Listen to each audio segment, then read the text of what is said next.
अस्सलाम वालेकुम दोस्तों, कैसे ईद गुजर रही है?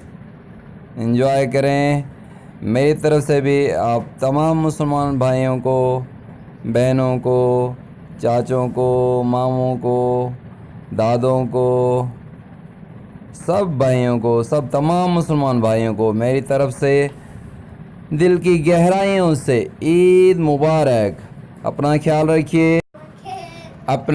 रखिए, अपने वालिदैन का ख्याल रखिए, अपने घर वालों का ख्याल रखिए।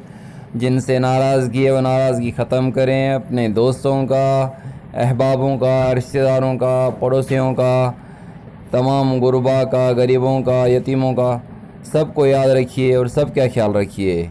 ईद की खुशियों में सबको शरीक कीजिए, खुशियाँ बांटिए, खुशियाँ आपको मिलेंगी। एक बार फिर सबको मेरी तरफ से ईद मुबारक।